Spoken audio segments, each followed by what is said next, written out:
إن الحمد لله نحمده ونستعينه ونستغفره ونعوذ بالله من شرور أنفسنا ومن سيئات أعمالنا من يهده الله فلا مضل له ومن يضلله فلا هادي له ونشهد أن لا إله إلا الله وحده لا شريك له وأشهد أن محمدا عبده ورسوله يا أيها الذين آمنوا اتقوا الله حق تقاته ولا تموتن إلا وأنتم مسلمون يا أيها الناس اتقوا ربكم الذي خلقكم من نفس واحدة وخلق منها زوجها وبث منهما رجالا كثيرا ونساء واتقوا الله الذي تساءلون به والأرحام إن الله كان عليكم رقيبا يا أيها الذين آمنوا اتقوا الله وقولوا قولا سديدا يصلح لكم أعمالكم ويغفر لكم ذنوبكم ومن يطع الله ورسوله فقد فاز فوزا عظيما எல்லா புகழும் அகிலங்கள் அனைத்திற்கும் ஏக இறைவனாகிய தூணின்றி வான் படைத்த அல்லாஹ் ஒருவனுக்கே உரித்தானதாகும். அவனது சாந்தியும் சமாதானமும் அவனுடைய இறுதி தூதர் முஹம்மது ரசூலுல்லாஹ் ஸல்லல்லாஹு அலைஹி வஸல்லம் அவர்கள் மீதும் அவர்களை பின்பற்றி வாழ்ந்த சத்திய சஹாபாக்கள், தாபீன்கள், தபஅ தாபீன்கள், உலமாக்கள், நல்லோர்கள், நாம் நேசிப்பவர்கள், நம்மை நேசிப்பவர்கள் அனைவரின் மீதும் என்றென்றும் நின்று நிலவட்டுமாக. எல்லாம் வல்ல அல்லாஹ்வின் நல்லடியார்களே, அல்லாஹ்வுடைய தூதர் ஸல்லல்லாஹு அலைஹி வஸல்லம் அவர்கள் சொன்னார்கள், மையுரிதில்லாஹு பிஹி கைரன் யுஃபக்கிஹு ஃபித்தீன். அதாவது அல்லாஹ் யாருக்கு நலவை நாடுகிறானோ அவர்களுக்கு அல்லாஹ் ஒரு கைரை நாடி இருந்தால், மனிதர்களுக்கு அல்லாஹ் ஒரு கைரை நாடி இருந்தால் அவர்களுக்கு யுஃபக்கிஹு ஃபித்தீன் என்று சொல்றான். யுஃபக்கிஹு ஃபித்தீன் என்பது அல்லாஹ்வுடைய தீனை அறிந்து கொள்வதற்கான வாய்ப்பை அல்லாஹ் வழங்குவான். அல்லாஹ் ஒரு மனிதனுக்கு நலவை நாடி இருந்தால் அந்த மார்க்கத்துடைய புரிதலை அல்லாஹ் அவர்களுக்கு கொடுப்பான். நம்மை இந்த சபையிலே அல்லாஹ் ரப்பல் ஆலமீன் ஒன்றிணைத்திருக்கின்றான். அவனுடைய மார்க்கத்தை பற்றி பேசுவதற்கு, கேட்பதற்கு அல்லாஹ் நமக்கு ஒரு வாய்ப்பை தந்திருக்கின்றான் என்றால் அல்லாஹ் நம் மீது ஒரு கைரை நாடி இருக்கிறான் என்பதை முதலாவதாக நாங்கள் புரிந்து கொள்ள வேண்டும். அல்லாஹ் நம் மீது அருள் செய்திருக்கின்றான். இந்த இடத்திலே நான் இந்த சோதனைகளை எதிர்கொள்ளக்கூடிய ஒரு முஸ்லிம் என்ற தலைப்பிலே பேசக்கூடிய இந்த நேரத்தில் அல்லாஹ் ரப்பல் ஆலமீன் நம் மீது நிறைய ரஹ்மத்துகளை செய்திருந்த போதிலும் நாங்கள் முஸ்லிம்களாக தௌஹீத்வாதிகளாக இருக்கக்கூடிய சூழலில் நமக்கு நிறைய சோதனைகளை எதிர்கொள்ளக்கூடிய ஒரு சூழலை அல்லாஹ் ரப்பல் ஆலமீன் வைத்திருக்கின்றான். நாங்கள் எந்த ஒரு நல்லமலை செய்தாலும், ஒரு முஸ்லிம் எந்த ஒரு நல்லமல் செய்தாலும், செய்து கொண்டு இருந்தாலும் கூட சோதனைகள் அந்த முஸ்லிமை வந்தடைந்து கொண்டே இருக்கின்றது. சிலர் எப்படி சொல்றாங்க அப்படின்னா, நான் வட்டியெல்லாம் எடுக்கிறது இல்ல, நான் கடைகள்ல கூட வியாபாரம் கூட ஹலாலாகத்தான் செய்யறேன், ஹராமான எந்த வியாபாரமும் செய்யறது இல்ல, ஏமாத்தி வியாபாரம் செய்யறது இல்ல, வீட்டுல கூட எல்லா நேரமும் குர்ஆன் ஓதப்பட்டு கொண்டிருக்கின்றது, டிவியில கூட நாங்க குர்ஆனைத்தான் போடுவோம், 5 வேளை நான் தொழுகையை மேற்கொள்கிறேன், உம்ராக்களை செய்றேன், ஹஜ் செய்றேன், இந்த மாதிரி எல்லா அமல்களையும் செய்து கொண்டிருக்கக்கூடிய எனக்கு ஏன் இந்த சோதனை வருது அப்படிங்கிற கேள்வி பல முஸ்லிம்களுக்கு இருந்து கொண்டிருக்கின்றது. நம்ம எண்ணம் என்ன அப்படின்னா, முஸ்லிம்களுடைய எண்ணம் நிறைய இபாதத் அமல்கள் செய்து கொண்டிருந்தால் எனக்கு அல்லாஹ் சோதனையை தரக்கூடாது, நான் நல்லவனாக செய்யக்கூடியவனாக இருந்தா, நல்லவனாக இருந்தா எனக்கு சோதனை வரக்கூடாது என்று ஒவ்வொரு முஸ்லிமும் நினைச்சு கொண்டிருக்கிறான். ஆனா அந்த எண்ணம் தப்பு. அல்லாஹ் ரப்பல் ஆலமீன் குர்ஆன்ல அப்படியே மாற்றமாக என்ன சொல்றான், அல்லதீன خلقல் மௌத வல் ஹயாத லியப்லுவக்கும் அய்யுக்கும் அஹ்ஸனு அமலா. நாங்கள் உங்களை படைத்ததெல்லாம் எதற்காக என்று அல்லாஹ் சொல்றான். உங்களை எல்லாம் எதுக்காக படைச்சிருக்கேன் தெரியுமா? ஹயாத்தையும் படைச்சிருக்கிறேன், வாழ்க்கையும் படைச்சிருக்கிறேன், மரணத்தையும் படைச்சிருக்கிறேன். எதுக்கு அப்படின்னு சொன்னா, உங்களில் நல்ல அமல்கள் செய்யக்கூடியவர்கள் யார் என்பதை சோதிப்பதற்காகத்தான் வாழ்வையும் மரணத்தையும் நான் படைத்திருக்கிறேன் என்று அல்லாஹ் சொல்றான். அப்ப எங்களுடைய எண்ணத்திற்கு டோட்டலாக அப்படியே மாற்றம். நாங்கள் நல்ல அமல்கள் செய்தால் சோதனை வராது என்பது தவறான ஒரு எண்ணம் என்பதை நாங்கள் முதலாவதாக மனதில் பதிய வைத்துக் கொள்ள வேண்டும். நான் நல்லவன் தானே, எனக்கு ஏன் இந்த மாதிரி நடக்குது? நான் தௌஹீத்வாதி, 20 வருடமாக 25 வருடமாக நான் தௌஹீத் பேசுறேன், நான் நல்லவன், எனக்கு ஏன் இந்த சோதனை? அல்லாஹ் என்ன ஏன் இப்படி சோதிக்கிறான் அப்படிங்கிற கேள்வி நமக்கு இருக்கு. ஏன் நபி நல்லவர் இல்லையா? நபி ஸல்லல்லாஹு அலைஹி வஸல்லம் சொல்லுங்க ஸலவாத். அல்லாஹ்வுடைய தூதர் ஸல்லல்லாஹு அலைஹி வஸல்லம் அவர்கள்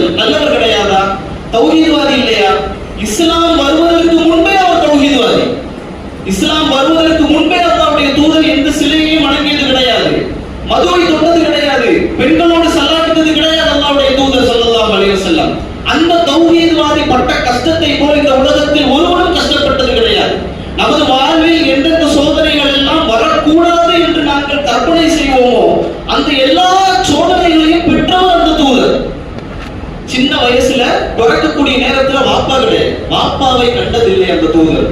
பிறந்து சில வருடங்களில் உம்மாவை இழக்கிறாங்க. அதற்கு பிறகு கொஞ்ச காலம் போகுது, அபூ தாலிப் அவர் மரணித்து விடுகிறார். கதீஜா ரலியல்லாஹு அன்ஹா அவர்கள் மரணித்து விடுகிறார்கள். நீங்க நினைச்சு பாருங்க, நாங்க இன்றைக்கு வெளிநாடுகள்ல போய் பல இளைஞர்கள் கஷ்டப்பட்டு உழைச்சு சம்பாதிச்சு வேலை செய்யறதுலாம் எதற்காக அப்படின்னா, எனக்கு ஒரு கஷ்டம், எனக்கு ஒரு பசி, இதையெல்லாம் நான் தாங்கிக் கொள்வேன். என்னுடைய பிள்ளைக்கு ஒரு பசி என்றால் என்னால் தாங்க முடியாது, என்னுடைய மனைவிக்கு ஒரு பசி என்றால் என்னால் தாங்க முடியாது, என்னுடைய குழந்தை ஆடை இல்லாமல் இருக்கின்றான் என்னால் பார்க்க முடியாது. இந்த கஷ்டத்திற்காகத்தான் தன்னுடைய எல்லா கஷ்டங்களையும் சோதனைகளையும் தாங்கிக் கொண்டு ஒரு மனிதன் வெளிநாட்டுல வேலை செய்யறான். அப்படித்தானே? இன்னைக்கு வீட்டுல பார்த்தா, ஊர்ல பார்த்தா கோடிக்கணக்கில் செலவு செய்து பெரிய மாளிகைகளை கட்டி வைத்திருப்பான், பெரிய வீடு. அதே போல அவனுக்கு என்று தனியாக அறைகள், தனி டாய்லெட், தனியாக வாஷ் பேசின், இப்படி எல்லாம் வைத்திருப்பான் ஊர்ல. ஆனா வெளிநாடுகள்ல போய் பார்த்தா அதே ஆளு 10க்கு 10 ரூம்ல 9, 12, 15 பேர் ஒரே அறையில, ஒரே ஒரு டாய்லெட் தான் இருக்கும், ஒரே ஒரு வாஷ் பேசின் எல்லாம் கிடையாது, ஒரே பாத்ரூம்ல தான் குளிக்கிறது, துணி துவைக்கிறது, உது எடுக்கிறது எல்லாமே அங்கதான். அப்படி வாழ்ந்து கொண்டிருப்பான். காரணம் என்ன? என்னுடைய மகன், என்னுடைய மகள் வேதனைப்படக்கூடாது, அவன் கஷ்டப்படக்கூடாது, பசிச்சிடக்கூடாது. இப்படி நாங்கள் பார்த்து பார்த்து வளர்க்கக்கூடிய எங்களுடைய மகன் மகள் போன்ற பிள்ளைகள் மரணிப்பதை நாங்கள் விரும்புவோமா? எங்களால கற்பனை கூட பண்ண மாட்டோம். அந்த மாதிரி பிள்ளைகள் மௌத்தானா எப்படி, அப்படி நினைச்சா கூட என்ன செய்வோம், அஸ்தக்ஃபிருல்லாஹ் நவுதுபில்லாஹ், இந்த சிந்தனை வரக்கூடாதுன்னு சொல்லி டக்குனு சிந்தனையை மாற்றுவோம். கற்பனையில் கூட எங்களுடைய பிள்ளைகள் மரணிப்பதை நாங்கள் என்ன செய்ய மாட்டோம், விரும்ப மாட்டோம். ஆனால் அல்லாஹ்வுடைய தூதர் ஸல்லல்லாஹு அலைஹி வஸல்லம் அவர்களுக்கு 7 பிள்ளைகள், 7 பிள்ளைகளில் 6 பிள்ளைகளை யாரெல்லாம், காசிம், அப்துல்லா, இப்ராஹிம், ஜைனப், ருக்கையா, உம்மு குல்தும், ஃபாத்திமா ரலியல்லாஹு அன்ஹா. இந்த 7 பேர்ல முதல் 6 பேரை அல்லாஹ்வுடைய தூதர் ஸல்லல்லாஹு அலைஹி வஸல்லம் அவர்கள் தங்களுடைய வாழ்நாளிலே தங்களுடைய கைகளாலேயே கபரில் போய் அடக்கம் செய்தார்கள் என்றால் நினைச்சு பாருங்க. அதுலயும் அந்த ஆண் பிள்ளைகள் எல்லாம் சின்ன சின்ன சின்ன சின்ன குழந்தைகள். அல்லாஹ்வுடைய தூதர் ஸல்லல்லாஹு அலைஹி வஸல்லம் அவர்கள் தங்களுடைய மகன் இறக்கக்கூடிய நேரத்திலே கபருக்கு அருகிலே உட்கார்ந்து அழுதார்கள் கண்ணீர் விட்டு. சஹாபாக்கள் கேட்டாங்க, யா ரசூலல்லாஹ் நீங்க அழுறீங்களா அப்படின்னு கேட்டாங்க. ஆனா நபி இல்ல, அவருக்கு இந்த உலகம் நிரந்தரம் இல்லை, எல்லாம் தெரியும். ஆனாலும் மனிதன் என்ற அடிப்படையில் ஒரு கவலை வருது அல்லாஹ்வுடைய தூதருக்கு, அழுதாங்க. சஹாபாக்கள் கேட்கிறாங்க, நீங்க ஏன் அழுறீங்க நபியே?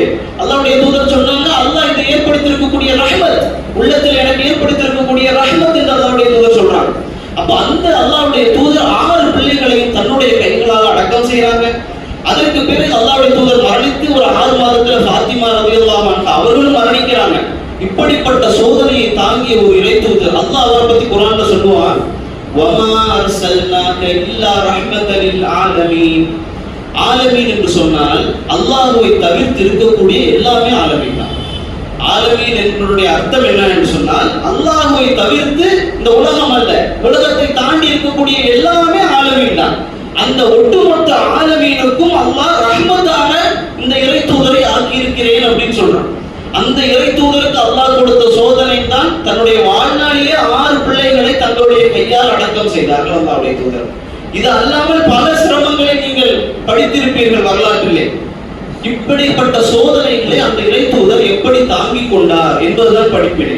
அல்லாஹ் குர்ஆனிலே திரும்ப திரும்ப சொல்லக்கூடிய ஒரு வசனம் தான் உங்களுக்கு எல்லாம் தெரிந்த வசனம், இஸ்தஈனு பிஸ்ஸப்ரி வஸ்ஸலா, இஸ்தஈனு பிஸ்ஸப்ரி வஸ்ஸலா, பொறுமையை கொண்டும் தொழுகையை கொண்டும் அல்லாஹ்விடத்துல உதவி தேடுங்கள். இப்படி அல்லாஹ் திரும்ப திரும்ப சொல்லுவோம்.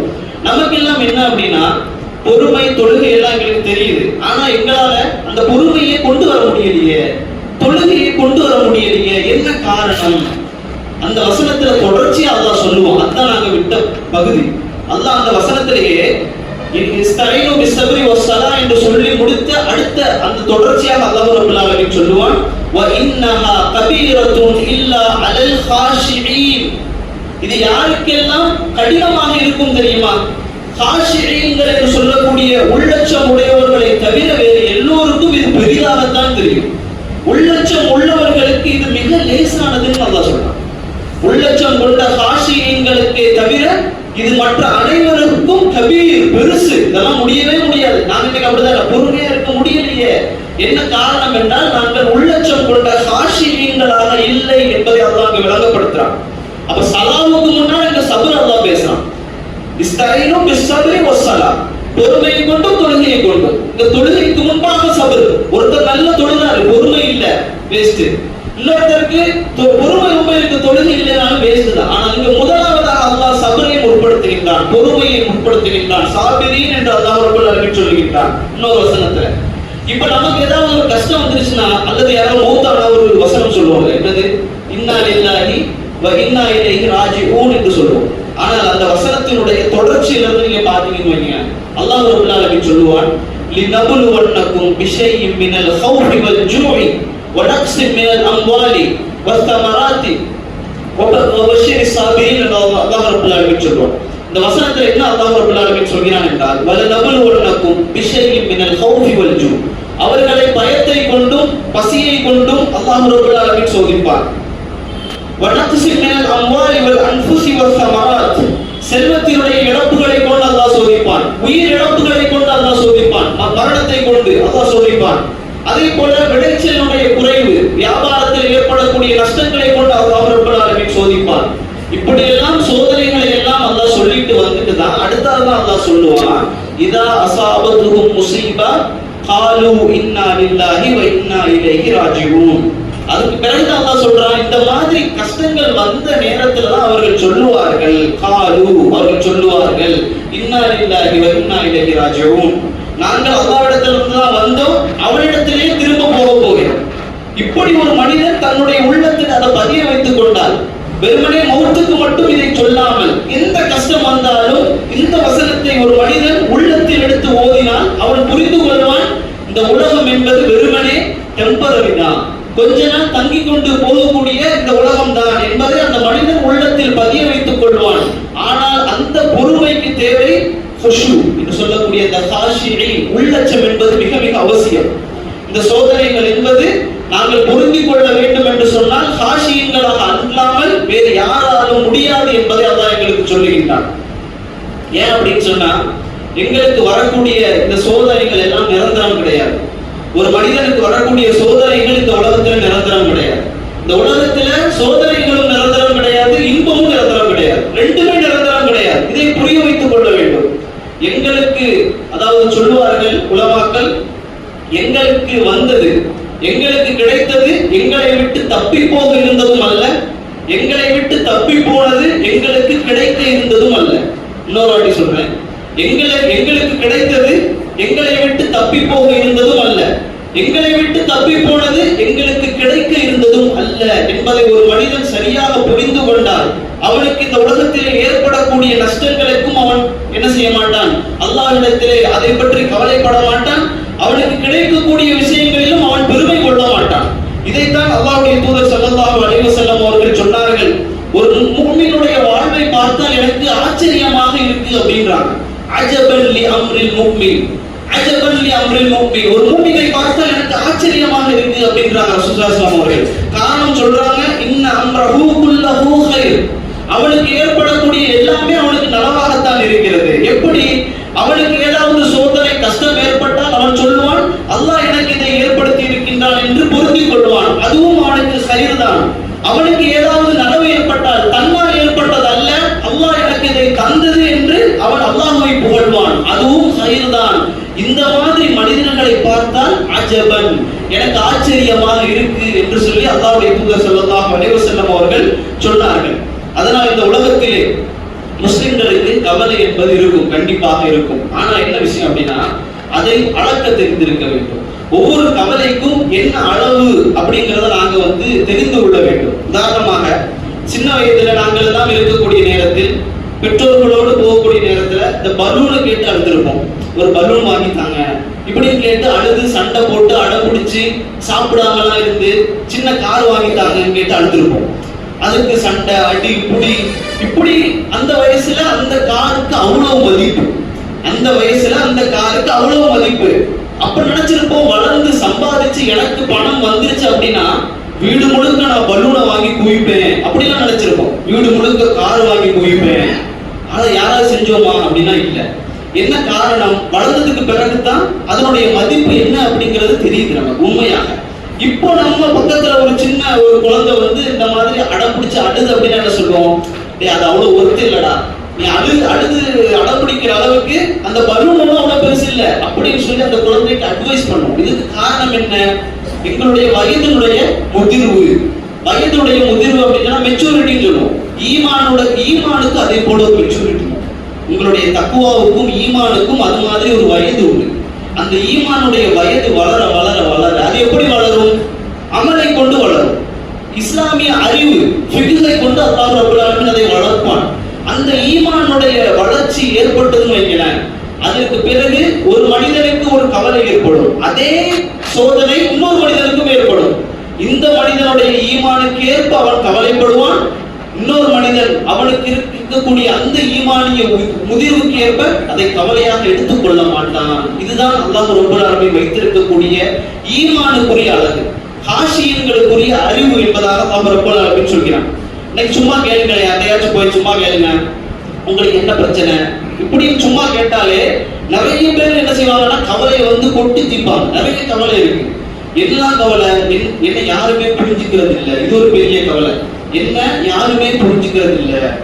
எங்க அம்மா என்ன புரிஞ்சுக்கிறது இல்ல, வாப்பா என்ன புரிஞ்சுக்கிறது இல்ல, என் மாமி என்ன புரிஞ்சுக்கிறது இல்ல, என் ஃப்ரெண்ட் என்ன புரிஞ்சுக்கிறது இல்ல, என் பிள்ளை என்ன புரிஞ்சுக்கிறது இல்ல, என் வாப்பா அம்மா என்ன. இப்படி ஒவ்வொருத்தங்களுக்கும் ஒவ்வொரு விதமான கவலை என்பது இருந்து கொண்டுதான் இருக்கு.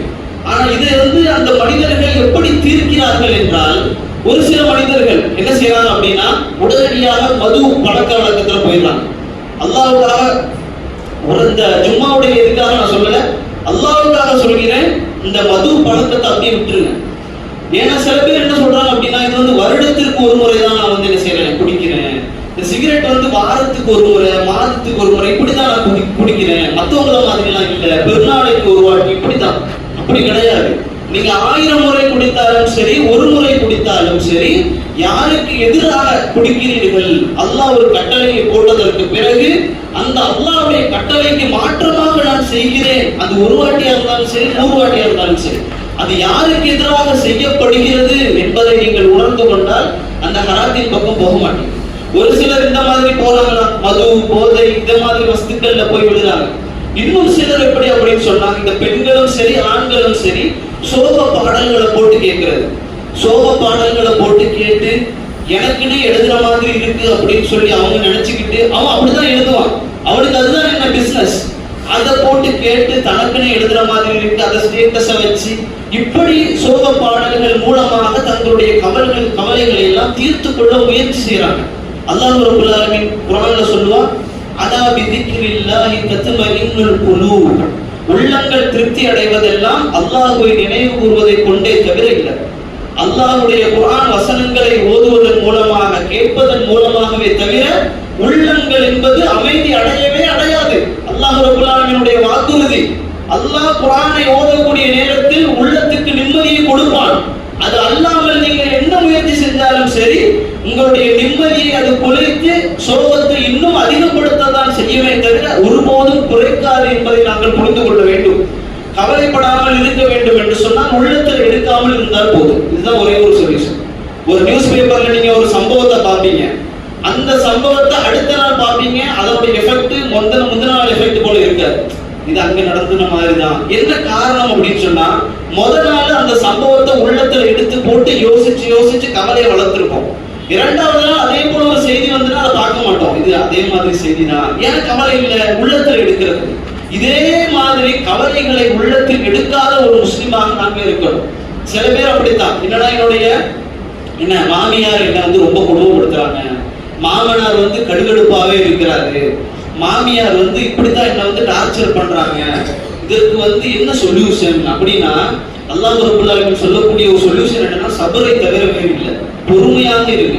உங்களுடைய கணவனை சாலிகான முறையில் எனக்கு பெற்று வளர்த்து தந்த என்னுடைய மாமிக்கு நான் பொறுமையோடு இருப்பது ஒன்று பெரிய விஷயம் இல்லை என்பதை உள்ளத்தில் எடுத்துக்கொண்டு பொறுமையாக போங்க. அதே மாதிரி சில கணவன் மனைவி இருக்கக்கூடிய நேரத்தில் தாயினுடைய அம்மா வந்து கொஞ்சம் உணர்ச்சி வசப்படுவாங்க. காரணம் என்ன அப்படின்னு சொன்னா, மருமகளோட கொண்ட வெறுப்பு கிடையாது. அது சின்ன வயதிலிருந்து அந்த குழந்தையை வயிற்றுல சுமந்தவள். வயிற்றுல சுமந்து கொண்டிருக்கக்கூடிய நேரத்தில் 100 விதமான பொறுப்பு அவளுடையது. பிறந்ததற்கு பிறகு கூட அவன் மலம் ஜலம் கழிக்கக்கூடிய நேரத்தில் அதை கழுவக்கூடிய பொறுப்பு உமாவுக்கு தான் இருக்கும். அதை யாராவது கழுவாம விட்டா கூட உமாவுக்கு தான் அந்த திட்டு போகும். நாம 1க்கு 2க்கு போயிட்டு அதை உம்மா கழுவலைன்னா உமாக்கு தான் திட்டு. அந்த அளவுக்கு பொறுப்போடு இருந்தவள். எங்களுடைய உறுப்புகளை தொடக்கூடிய பொறுப்பு அவளுக்கு இருந்துச்சு. ஆனால் நாங்கள் வளர வளர வளர வளர சில உறுப்புகளை அவள் தொட முடியாமல் போகும். நினைத்த நேரத்தில் முத்தமிட்டு இருப்பாள். ஆனால் இப்போது அவளுக்கு அந்த முத்தத்தை கொடுக்க முடியாமல் போகும். நாங்கள் அவளிடத்தில் அனுமதி பெற்றுத்தான் வீட்டை விட்டு வெளியே போகக்கூடிய சூழல் ஏற்பட்டிருக்கும். ஆனால் இப்போது அவளிடத்தில் அனுமதி பெறாமல் போகக்கூடிய ஒரு நிலை ஏற்பட்டிருக்கு. அதே போல எங்களுடைய துணிகளை அவள் துவைத்து போட்டு கொண்டிருப்பாள். எங்களுக்கு உணவுகளை சமைத்து தந்து கொண்டிருப்பாள். ஊட்டி விட்டு கொண்டிருப்பாள். நகத்தை வெட்டி கொண்டிருப்பாள். ஆனால் இதுவெல்லாம் திருமணம் என்ற ஒரு அந்த கலாச்சாரம் அது திருமணம் முடிந்ததற்கு பிறகு அதையெல்லாம் மனைவி செய்வாள். அப்போது என்ன நடக்கும் அப்படின்னு சொன்னா, அந்த உரிமையினுடைய போராட்டத்தினுடைய கவலையின் காரணமாக சில பொழுதுகளில் அந்த தாய் என்ன செய்வார், வித்தியாசமாக நடப்பார். அதை ஒரு மருமகள் புரிந்து கொள்ள வேண்டும். என்னை வளர்த்த, என்னுடைய மகனை வளர்த்த, என்னுடைய கணவனை வளர்த்தவள் அதை அந்த கவலையின் காரணமாக இதை செய்கிறாள் என்பதை அந்த மனைவி புரிந்து கொண்டாள் என்று சொன்னால் அந்த வாழ்க்கை மிக சுமூகமாக இருக்கும் என்பதை நாங்கள் புரிந்து கொள்ள வேண்டும். அந்த மகனும் அதே மாதிரி நடந்து கொள்ள வேண்டும். அம்மா எவ்வாறு போன் பண்ணி அழைக்கக்கூடிய நேரத்தில் நான் பிஸியாக இருக்கிறேன் என்று சொல்வதற்கு கூட காலை எடுத்து என்ன செய்யணும், அதை சொல்லணும். அப்புறம் கூப்பிடுறேன் அப்படின்னு சொல்லணும். நீங்கள் எங்கேயாவது போய்கிட்டு வெளிநாடுகள்ல போயிட்டு வந்துட்டு அம்மா கிட்ட உட்கார்ந்து அந்த நகத்தை வெட்டித்தாங்கன்னு கேட்டு பாருங்களேன். அம்மா கிட்ட உட்கார்ந்து கொஞ்சம் நகத்தை வெட்டித்தாங்கன்னு கேட்டு பாருங்க, சந்தோஷமா செய்வான். என்ன காரணம்? என் மகன் அந்த பழைய உரிமையை இன்னும் அவன் அப்படியே வைத்திருக்கிறான் என்பதை அந்த அம்மா என்ன செய்வார், உணர்ந்து கொள்வார். அப்ப அந்த மாமியார் அந்த மருமகள் என்ற உறவு என்பது இந்த புரிந்துணர்வின் மூலம் வலிமை பெற வேண்டும் என்பதை நாங்கள் புரிந்து கொள்ள வேண்டும். அதே போல தாய் தந்தை, தாய் என்னோடு அநியாயமாக நடக்கிறார், தந்தை என்னோடு அநியாயமாக நடக்கிறார், என்னை திட்டுகிறார் என்பதை போன்ற பல குற்றச்சாட்டுகள். அம்மா என்னோட அநியாயமாக நடக்கிறா, என்னை திட்டுறா, என்ன செய்யறது, நான் எதிர்த்து பேசவா? நாங்கள் அவர்களுக்கு எதிராக சொல்லக்கூடிய ஒவ்வொரு வார்த்தைகளும் திட்டுக்களும், அவர் அடித்தாலும் சரி திட்டினாலும் சரி, அதற்கு முழு உறுப்பும் அந்த பொறுமைக்கு என்ன வேண்டும், எங்களுக்கு இருக்க வேண்டும். அந்த பொறுப்பு அவர்களுக்குரியது. தாய்க்கும் தந்தைக்கும் எங்களை திட்டுவதற்கோ அடிப்பதற்கோ முழு உரிமை உண்டு. அல்லாஹ்வுடைய தூதர் சொல்றாங்க, உன்னுடைய பாக்கெட்ல இருந்து அவர் பணத்தை எடுக்கிறாரா தந்தை, அதற்கு முழு உரிமை தந்தைக்கு இருக்கு. அவர் எவ்வளவு வேணுமானாலும் எடுத்துக் கொள்ளலாம், உன்னிடம் கேட்க வேண்டிய அவசியம் இல்லைன்னு சொன்னாங்க நபி அவர்கள். அந்த அளவு உரிமை கொண்ட அந்த தாய் தந்தைக்கு எதிராக நாங்கள் பேசக்கூடிய ஒவ்வொரு வார்த்தையும் எங்களுடைய எல்லா அமல்களையும் அழித்துவிடும். உம்ராவாக இருந்தாலும் சரி, சகாத்தாக இருந்தாலும் சரி, ஹஜ்ஜாக இருந்தாலும் சரி, தாய்க்கும் தந்தைக்கும் எதிராக பேசக்கூடிய எல்லா வார்த்தைகளும் ஒட்டுமொத்த ஹஜ்ஜையும் உம்ராவையும் சதகாவையும் ஜகாத்தையும் அழித்து தின்றுவிடும். நாங்கள் அவர்களோடு நல்ல முறையில் நடந்து கொண்டு அவர்கள் திட்டும் போதும் அடிக்கும் போதும் பொறுத்து கொண்டிருக்கக்கூடிய அந்த ஒவ்வொரு வினாடிகளும் நாங்கள் உலகத்திலே வாழ்ந்து கொண்டிருக்கக்கூடிய நேரத்தில் செய்யக்கூடிய 1000 சஜிதாக்களை விட அல்லாஹ்விடத்தில் மிக உயர்ந்தது. இதை நாங்கள் புரிந்து கொள்ள வேண்டும். அல்லாஹ்வுக்கு மிகவும் விருப்பமானது உங்களுடைய சஜிதாக்களை விட உங்களுடைய தாய் தந்தை உங்களை திட்டும் போது பொறுமையாக இருப்பது என்பதை அல்லாஹ்வுடைய தூதர் எங்களுக்கு சொல்லித் தந்தார்கள். அநியாயம் என்று ஒன்று நடந்தால்தான் அங்கே பொறுமையாக இருக்க முடியும். பொறுமை என்று ஒன்று இருந்தால்தான் அல்லாஹ் கூலி வைத்திருக்கிறான். பொறுமை என்று ஒன்று இல்லை என்றால் அல்லாஹ் அங்கு கூலி வைக்க தேவையே கிடையாது. அநியாயம் ஒன்று இருந்தாலும் பொறுமை இருக்கணும். பொறுமை இருந்தால்தான் அங்கு கூலி என்பதை அல்லாஹ்வுடைய தூதர் நமக்கு சொல்லித் தந்தார்கள். அல்லாஹ்வுடைய தூதர் கடைசியாக ஒரு ஹதீஸை சொல்லி முதலாவது முறை முடிக்கிறேன். அல்லாஹ்வுடைய தூதர் ஸல்லல்லாஹு அலைஹி வஸல்லம் அவர்கள் சொன்னார்கள், ஒரு மனிதனுக்கு ஏற்படக்கூடிய கஷ்டங்கள், ஒரு மனிதனுக்கு ஏற்படக்கூடிய தேவை, ஏதாவது வறுமை பற்றிய தேவை அல்லது கஷ்டங்கள், இந்த மாதிரி தேவைகளை எல்லாம் ஒரு மனிதன் தன்னுடைய ரப்பிடத்தில் இறக்கி வைக்காமல் முதலாவதாக மக்களிடத்திலே இறக்கி வைத்தால் அதை அல்லாஹ் போக்க மாட்டான். அல்லாஹ்வுடைய தூதர் சொன்னாங்க, உங்களுக்கு வறுமை ஏற்படுகிறது, கஷ்டம், தேவை எது ஏற்பட்டாலும் அவன் முதலாவதாக அல்லாஹ்விடத்தில் இறக்கி வைக்காமல் மக்களிடத்தில் அதை இறக்கி வைத்தால் அல்லாஹ் அதை போக்க மாட்டான். அப்போ முதலாவதாக நாங்கள் அதை யாரிடத்தில் இறக்கி வைக்க வேண்டும்? எந்த கவலையாக இருந்தாலும் சரி, மனிதர்களிடத்தில் உதவி தேடலாமா? தேடலாம்.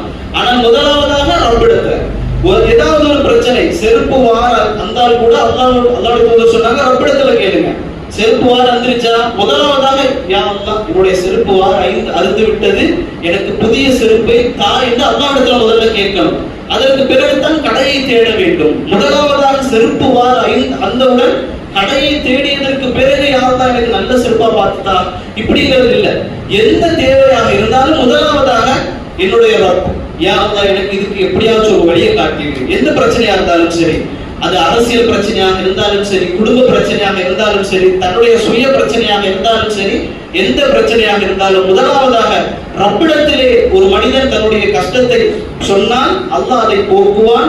அது அல்லாமல் மக்களிடத்திலே சொன்னால் அல்லாஹ் அதை போக்க மாட்டான் என்று சொன்னார்கள்.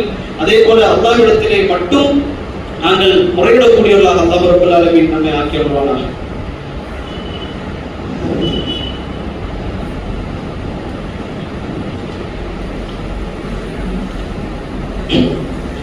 பிஸ்மில்லாஹ் அல்ஹம்துலில்லாஹ். அல்லாஹ்வுக்காக வாழ்ந்த உள்ளம், அல்லாஹ்வுக்காக வாழ்ந்த இதயங்கள், இதுவெல்லாம் அல்லாஹ்வை சந்திப்பதற்கு ஆசைப்பட்டு கொண்டே இருக்கும். அல்லாஹ்வுடைய தூதர் ஒரு ஹதீஸ்ல சொன்னாங்க, மன் அஹப்ப லிகா அல்லாஹ் அஹப்பல்லாஹு லிகா. யார் அல்லாஹ்வை சந்திக்க ஆசைப்படுகிறானோ அவனை சந்திக்க அல்லாஹ் ஆசைப்படுவான். இன்றைக்கு நாங்கள் பல அரசியல்வாதிகளை, விளையாட்டு வீரர்களை, அதே போல நடிகர்கள், நடிகைகளை சந்திக்க ஆசைப்படுறோம் தானே. நிறைய பேர் அவங்க விருப்பம், favourite player, favourite actor, favourite politician, இப்படி நாங்கள் சில பேரை விரும்பி இருப்போம். இந்த மாதிரி விரும்பிய அந்த நடிகர்களையும், நடிகைகளையும், வீரர்களையும், அரசியல்வாதிகளையும் சந்திக்க வேண்டும் என்று நாங்கள் ஆசைப்பட்டிருப்போம். அவர்கள் அதே போன்று நம்மை சந்திக்க ஆசைப்படுவார்களா? நம்மை சந்திப்பதற்கு அப்பாயின்மெண்ட் தருவார்களா? தரமாட்டாங்க. ஆனால் நம்மை படைத்து வளர்த்து உணவளித்து உடையளித்து அகிலங்களின் ரட்சகனாகிய அல்லாஹ் எப்படிப்பட்டவன்? லிமனில் முல்கியோ, மறுமை நாளிலே அவனை தவிர எதுவும் இருக்காது. அந்த நாளிலே அவன் கேட்பான், ஆட்சி அதிகாரம் யாருக்குரியது என்று கேட்பான். அல்லாஹ் தனியாக என்று கேட்பான். அப்படிப்பட்ட ரட்சகனாகிய அல்லாஹ் ஏதோ ஒரு மூலையிலே வசித்துக் கொண்டிருக்கக்கூடிய துளியிலிருந்து பிறந்த மனிதனை, அடிமையை சந்திப்பதற்கு அல்லாஹ் ஆசைப்படுகிறான் என்றால் ஒரு மனிதன் அல்லாஹ்வை சந்திக்க ஆசைப்பட வேண்டும். அப்படிப்பட்ட மனிதனை அல்லாஹ் சந்திக்க ஆசைப்படுவான். அப்படி அல்லாஹ்வை சந்திக்க ஆசைப்பட்டு கொண்டிருக்கக்கூடிய மனிதன் இந்த உலகத்திலே ஏற்படக்கூடிய கவலைகளுக்கும் சோதனைகளுக்கும் பயங்களுக்கும் அவன் உள்ளாவான் என்றால் ஒரு காலம் உள்ளாக மாட்டான். அல்லாஹ்வை சந்திக்க நான் போறேன். உதாரணமாக ஒரு பெரிய அரசியல்வாதி அல்லது நாட்டினுடைய பிரதமர் அடுத்த மாதம் 1ஆம் தேதி நீங்கள் சந்திக்க போகிறீர்கள் என்று சொன்னால் இந்த 15 நாளிலே ஏற்படக்கூடிய கஷ்டங்கள், சோதனைகளை எல்லாம் தாங்கிக் கொள்வீர்கள். என்ன காரணம்? எல்லா பிரச்சனையும் அவர்கிட்ட போய் நான் சொல்லிடுவேன், எல்லாத்தையும் அவர் தீர்த்து வைப்பாரு என்று நாங்கள் நினைப்போம். ஆனால் ஒரு முஃமின் அஹப்பல்லாஹு லிகா, அல்லாஹ்வை சந்திக்க ஆசைப்படுவான். அல்லாஹ்வை சந்திக்க ஆசைப்பட்டு அதனுடைய வாசலிலே சென்று கொண்டிருக்கக்கூடிய ஒரு முஃமின் இந்த உலகத்தில் ஏற்படக்கூடிய எந்த கவலைகள், பயம், சோகம், துன்பம் எல்லாவற்றையும் தாங்கிக் கொள்வான். இது அல்லாஹ்வுடைய தூதர் ஸல்லல்லாஹு அலைஹி வஸல்லம் அவர்கள் சொன்னார்கள். இந்த உலகத்திலே மனிதன் அல்லாஹ்வை சந்திக்க முடியுமா? மரணத்திற்கு பிறகுதான் சந்திக்க முடியும். உண்மையில் மரணத்திற்கு பிறகு நாங்கள் எல்லாம் சொர்க்கத்திற்கு சென்றதற்கு பிறகு சொர்க்கத்திலே வாழ்ந்து கொண்டிருக்கக்கூடிய சமயத்தில் ஒரு குரல் கேட்கும், உங்களுக்கு இதை தவிர வேறு ஏதாவது வேண்டுமா என்று கேள்வி வரும். அல்லாஹ் கேட்பான், உங்களுக்கு இந்த சொர்க்கத்துல இதை விட மேல ஏதாவது வேணுமா அப்படின்னு கேட்பான். மனிதர்கள் எல்லாம் சொல்லுவார்கள், எங்களுடைய முகங்களை நீ தூய்மையாக்கவில்லையா, நீ கேட்டவற்றை எல்லாம் எங்களுக்கு தரவில்லையா, நரகத்திலிருந்து பாதுகாக்கவில்லையா, இதை தவிர சொர்க்கத்தை தவிர வேறு என்ன வேண்டும் என்று மக்கள் கேட்பார்கள். அப்ப அல்லாஹ் சொல்லுவான், என்னை நான் காட்டப் போகின்றேன். அல்லாஹ் என்ன செய்வான்? தன்னை வெளிப்படுத்துவான். அல்லாஹ்வை நாங்கள் யாருக்காக சுஜூது செய்தோமோ, யாருக்காக நோன்பு நோற்றோமோ, யாருக்காக ஹலால் ஹராம்களை பேணி வாழ்ந்தோமோ அந்த ரப்பை நாங்கள் என்ன செய்வோம்? கண்களால் சொர்க்கத்தில் காண்போம். அந்த வாய்ப்பை அல்லாஹ் ரப்பல் ஆலமீன் கொடுப்பான். அந்த ரப்பை சந்திக்கக்கூடிய, அதை ஆசைப்படக்கூடிய மக்களாக நாங்கள் இருக்கக்கூடிய காலமெல்லாம் அல்லாஹ் எங்களை சந்திக்க ஆசைப்பட்டு கொண்டிருப்பான். இது மரணத்திற்கு பிறகு. ஆனால் மரணத்திற்கு முன்பாக அந்த ரப்பை நாங்கள் எப்படி அடைந்து கொள்வது? அல்லாஹ்வுடைய தூதரிடத்திலே சஹாபாக்கள் கேட்டார்கள். அல்லாஹ் குர்ஆன்ல வசனத்தை இறக்கினான், வைதா சஅலக இபாதி அன்னி ஃபஇன்னி கரீப் உஜீபு தஅவத தாஇ இதா தஆன். அல்லாஹ்வுடைய தூதர் சொல்றாங்க, அல்லாஹ் குர்ஆன்ல சொல்லி காட்டுகிறான், நபியே என்னுடைய அடியார்கள் என்னை பற்றி உங்களிடத்துல கேட்டா நான் எங்க இருக்கேன்னு கேட்பாங்கல்ல, நீங்க சொல்லுங்க, வைதா சஅலக இபாதி என்னுடைய அடியார்கள் இடத்துல கேட்டா நீங்க சொல்லுங்க, அன்னி ஃபஇன்னி கரீப் அவர்களுக்கு மிக நெருக்கமாக நான் இருக்கிறேன் என்று சொல்லுங்கள். அவர்களுக்கு மிக நெருக்கமாக, எந்த அளவுக்கு? பிடரி நரம்பை விட அவர்களுக்கு நெருக்கமாக இருக்கிறேன் என்று சொல்லுங்கள்.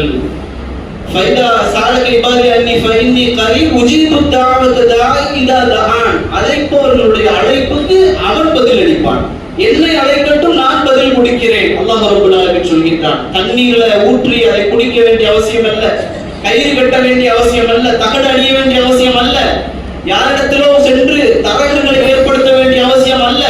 அல்லாஹ்விடத்திலே கேட்டால் உடனடியாக அல்லாஹ் ரப்பல் ஆலமீன் மிக நெருக்கமாக இருக்கக்கூடிய ரப் தனக்கு உதவி செய்வதாக அல்லாஹ் ரப்பல் ஆலமீன் வாக்களித்துக் கொண்டிருக்கக்கூடிய நேரத்தில் நாங்கள் எந்த விதமான கஷ்டங்கள், சோதனைகள், குடும்ப பிரச்சனைகள், அரசியல் மாற்றங்கள், உலகத்தில் ஏற்படக்கூடிய மாற்றங்கள், ஜியோ பொலிட்டிக்ஸ் என்று சொல்வார்கள், உலக அரசியல், இதே மாதிரி எல்லா விஷயங்களிலும் அவசரப்பட்டு இந்த முந்திரி கொட்ட மாதிரி அந்த மாதிரி சொல்றாங்க, அந்த மாதிரி இல்லாம மிக நிதானமாக யார் நல்லவர் யார் கெட்டவர் என்பது எங்களுக்கு தெரியாது.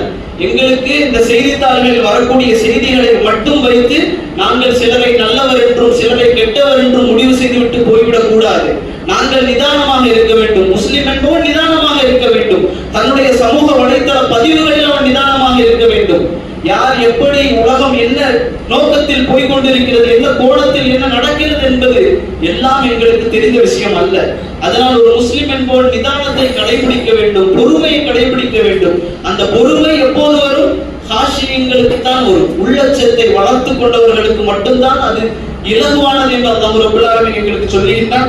கடைசியாக ஒரே ஒரு வசனம் அல்லாஹ் ரப்பல் ஆலமீன் சொல்கின்றான், வலா தஹினு வலா தஹ்சனு, நீங்கள் கலந்து விடாதீர்கள். முஸ்லிம்கள் எல்லாம் நீங்க கலந்துதான், இது என்ன பண்ணி என்ன முடிஞ்சிருச்சு அப்படி. வலா தஹினு, அல்லாஹ் சொல்றான் கலந்து விடாதீர்கள். வலா தஹ்சனு, நீங்கள் கவலைப்படாதீர்கள். வ அன்துமுல் அக்லவுன இன் குன்தும் முஃமினீன், நீங்கள் தான் உயர்ந்தவர்கள், நீங்கள் தான் கண்ணியத்துக்குரியவர்கள். உங்களை அவன் கண்ணியப்படுத்துவான், உங்களை உயர்த்துவான். எப்போது? இன் குன்தும் முஃமினீன், நீங்கள் முஃமின்களாக வாழ்ந்தால் போதும் என்று அல்லாஹ் ரப்பல் ஆலமீன் சொல்கிறான். அப்படிப்பட்ட நல்ல மக்களாக அல்லாஹ் ரப்பல் ஆலமீன் நம்மை ஆக்கி அருள்வானாக. அதே போன்று கடைசியாக இங்கே ஒரு அழகான பள்ளிவாசல் அல்லாஹ்வுடைய பொருத்தத்தை கொண்டு உருவாக்கப்பட்டிருக்கின்றது. இமாம்கள் நியமிக்கப்பட்டிருக்கிறார்கள். தொழுகை, ஐவேளை தொழுகை நடக்கிறது, ஜும்மா தொழுகை நடக்கிறது, மதரசாக்கள் நடக்கிறது. இந்த ஊரில் இருக்கக்கூடிய ஒரு அழகான பள்ளிவாசல். இந்த பள்ளிவாசலுக்காக உங்களால் முடிந்த பொருளாதார உதவி இன்ஷா அல்லாஹ் அவர் அந்த பள்ளிக்காக செய்யுங்கள். அல்லாஹ் ரப்பல் ஆலமீனுக்கு மிக பிடித்தமான இடம் என்ன அப்படின்னா மஸ்ஜித். அல்லாஹ்வுடைய தூதர் சொன்னாங்க, அஹப்பல் பிலாது இலல்லாஹி மசாஜிதுஹா, அல்லாஹ்வுக்கு விருப்பமான இடம் மஸ்ஜிதுகள், பள்ளிவாசல்கள். வ அப்கதுல் பிலாதி இலல்லாஹி அஸ்வாகுஹா, அல்லாஹ்வுக்கு விருப்பமற்ற வெறுப்பான இடம் எது அப்படின்னு சொன்னா சூக்குகள், மார்க்கெட்டுகள். இன்றைக்கு சூக்குகள், மார்க்கெட்டுகளுக்கு நாங்கள் போய் அதிகமாக செலவு செய்கின்றோம். அது அல்லாஹ்வுக்கு மிக வெறுப்பான இடம். தேவைக்காக போய் ஏதாவது பொருட்களை வாங்கிட்டு வர்றது பிரச்சனை இல்லை, தவறல்ல. ஆனால் அங்கே சென்று அதிகமாக நேரங்களை கழிப்பது அல்லாஹ்வுக்கு விருப்பமானது. ஆனால் உங்களுடைய பள்ளிவாசல்களில் நேரத்தை கழிப்பது என்பது மிக உயர்வானது, அல்லாஹ்வுக்கு விருப்பமானது. அந்த சூக்குகளுக்கு நாங்கள் செலவு செய்யக்கூடிய செலவுகளில் ஒரு 10% நாங்கள் அல்லாஹ்வுக்கு விருப்பமான மசாஜிதுகளுக்காக நாங்கள் செலவு செய்ய வேண்டும். ஏனென்றால் ஒரு பள்ளிவாசல்ல கட்டுமான பணிக்கு மட்டுமல்ல, மற்ற எல்லா விஷயங்களுக்கு, எந்த விஷயத்துக்கு நீங்கள் உதவி செய்தாலும் சரி, அங்கே நடக்கக்கூடிய தொழுகைகள், குர்ஆன் வசனங்கள் ஓதப்படுவது, இப்படி எல்லா விதமான அமல்களிலும் உங்களுக்கு ஒரு பங்கு வந்து கொண்டே இருக்கும். ஒரு இன்வெஸ்ட்மெண்ட் மாதிரி, இந்த உலகத்துல ஏதாவது ஒண்ணுல பணத்தை போட்டீங்கன்னா இன்வெஸ்ட்மெண்ட் வர்ற மாதிரி இந்த பள்ளிவாசலுக்காக நீங்கள் செலவு செய்யக்கூடிய பணத்திற்கும் மறுமையில் அல்லாஹ் ரப்பல் ஆலமீன் அதை இன்வெஸ்ட்மெண்டாக கொண்டு வந்து உங்களுடைய அந்த பட்டியலிலே சேர்ப்பான். அல்லாஹ் ரப்பல் ஆலமீன் அப்படிப்பட்ட நன்மக்களாக நம்மை ஆக்கிடுவானாக. நமக்கு முன் சென்ற நல்லவர்கள், மௌத்தாக்கள், அவர்களையும் நம்மையும் நமக்கு பின்வரக்கூடிய நமது சந்ததியினரையும் அல்லாஹ் ரப்பல் ஆலமீன் ஜன்னத்துல் ஃபிர்தௌஸிலே அல்லாஹ்வுடைய தூதரோடும் அவருடைய தோழர்களோடும் சுஹதாக்களோடும் சாலிஹீன்களோடும் அல்லாஹ் ரப்பல் ஆலமீன் எழுப்புவானாக. ஜன்னத்துல் ஃபிர்தௌஸிலே உயர்ந்த தரஜாத்தை கொடுத்து அல்லாஹ் ரப்பல் ஆலமீன் நம்மை சொர்க்கத்திலே வாழ வைப்பானாக. வாஹிர் தவானா அல்ஹம்துலில்லாஹி ரப்பில் ஆலமீன். அஸ்ஸலாமு அலைக்கும் வரஹ்மத்துல்லாஹி.